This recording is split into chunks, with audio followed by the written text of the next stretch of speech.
Hello everyone, today we will be discussing a twisted case of misplaced jealousy and the fatal fallout caused by the actions of one person. Let me introduce you to Rhonda Lynn Smith. She was a 42-year-old who attended Trinity Lutheran Evangelical Church in Springfield Township in Bucks County, Pennsylvania.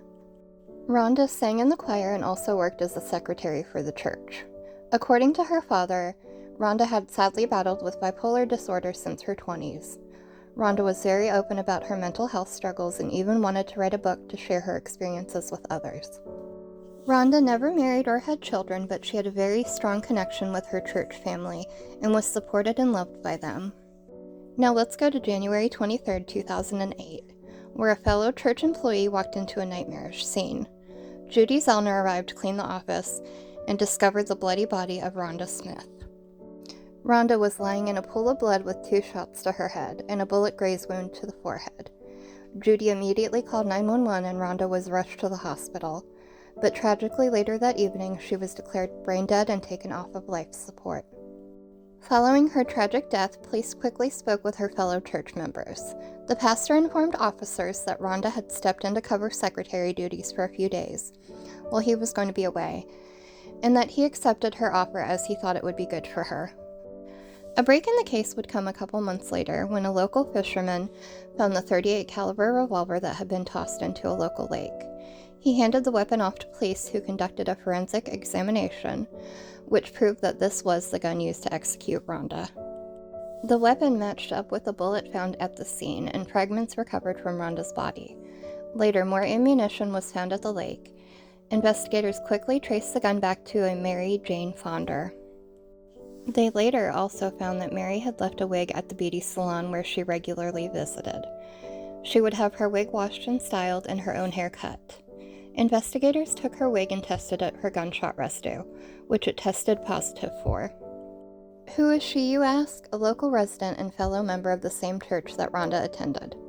Mary told police she had spoken with Rhonda over the phone 2 days prior and discovered she would be working in the church's office. Mary also told officers she was upset by all the support Rhonda received from the church and its members. She even speculated that Rhonda had been having an illicit relationship with the pastor. Mary denied killing Rhonda, though. As for the gun, Mary told officers she had tossed it in the lake back in 1994. Back then, she used it to threaten a coworker who was in the process of firing her from her job. However, after further investigation, the gun was shown to have been thrown in the lake way later than 1994. Mary had also been considered a person of interest in her own father's disappearance back in 1993. Mary was promptly arrested in April of 2008 in connection with Rhonda's murder. The trial took place in October of 2008. The prosecution claimed that Mary had been very jealous of Rhonda's relationship with the church and its members. The pastor testified that 2 days after Rhonda's murder, Mary called repeatedly, which forced him to block her phone number. It seemed that Mary thought Rhonda and the pastor were having a romantic relationship and killed her out of pure jealousy. Mary had a pattern of constantly calling or cornering the pastor in person. She also delivered food to his door and broke in to clean his home. She even at one point confessed romantic feelings for him. He blocked her number, avoided her, changed the locks on his residence, and didn't touch the food and little gifts left to him by Mary. Mary's daily calendar was shown as evidence, where she had written Rhonda's name with the word murder under it. Mary denied all of this by stating, "I wouldn't hurt that girl for anything. I never touched anything. I didn't do anything. I'm innocent." She was found guilty of first-degree murder and possession of an instrument of crime. She was sentenced to life in prison without the possibility of parole. Mary died of cardiac arrest in June of 2018 while serving her sentence. I find this case so interesting because generally little old church ladies don't jealously end the lives of others. The disappearance of her father was reopened after Mary's death. I'm not sure the results of that investigation, but it is widely believed that Mary is the one who caused him to disappear. Mary had a track record of some red flag behavior, but being a little old lady, most people agreed she was odd and acted strangely, but that she was harmless.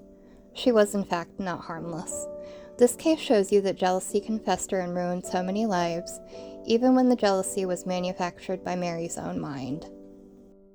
My heart goes out to the family and loved ones of Rhonda. Mary was a very twisted lady whose warped mind caused her to act out in a horrific way. Thanks for watching, and I'll see you tomorrow with a home renovation update video.